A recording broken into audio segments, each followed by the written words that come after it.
Hey you, before you watch this, I've recapped every other season of Attack on Titan on my channel. Go check them out. Okay, enjoy the video.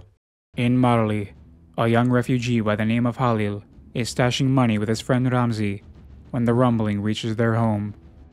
Halil was once saved by the orchestrator of this rumbling from a group of racist shop owners years back, though Eren, who knew at the time the atrocities he would commit, sobbed as he apologized to the boy in advance for the fate that awaits him, as in present day, he and everyone he knows and loves are trampled by Titans. On their way to service the flying boat to stop the rumbling, Armin and Annie share a tender moment between themselves, but with the state of the world as it is, love is not something they can pursue right now. They eventually arrive at the hangar in Odiha, where the Azumabito mechanics begin to service the boat, whilst Falco wakes up to hear how everyone back home is likely dead. Annie tells Mikasa that she won't be joining them in their mission, preferring to spend her last days peacefully. Then Yelena informs the crew that Fort Salta is Eren's next likely target. In the morning, Annie says her goodbyes, before hopping on the Azumabito boat with Kiyomi, Gabi, and Falco, ready to leave behind the fight for good. Gabi and Falco didn't agree to this. Then, just as the mechanics finish servicing the ship, a bloodied flock pops up from out of nowhere and fires wildly at the ship before Mikasa can end him. With the fuel tank now punctured, they need more time to make the repairs, but with the rumbling on their doorstep, time is a luxury they cannot afford. Hanji volunteers to stay behind to slow them down, designating Armin as the 15th and final commander of the scout regiment. She shares her last words with Levi,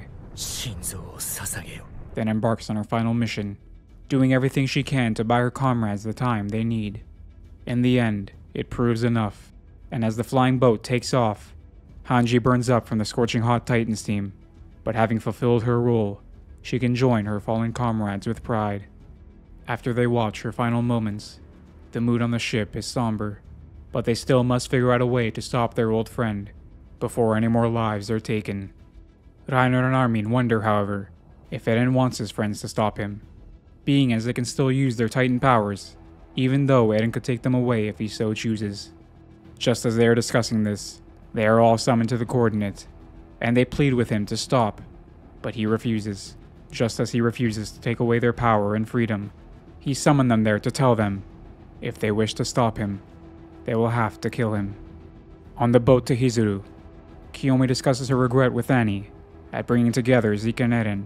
Then Gabi and Falco interrupt with some news.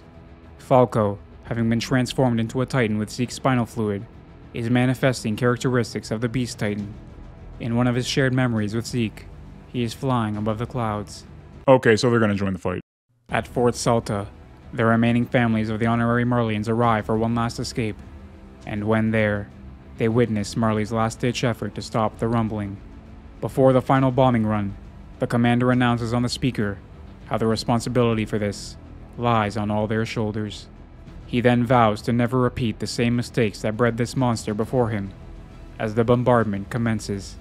But Eren summons the Beast Titan on his back, and the weapon Marley has used for all these years is turned against them, as their final fleet is annihilated.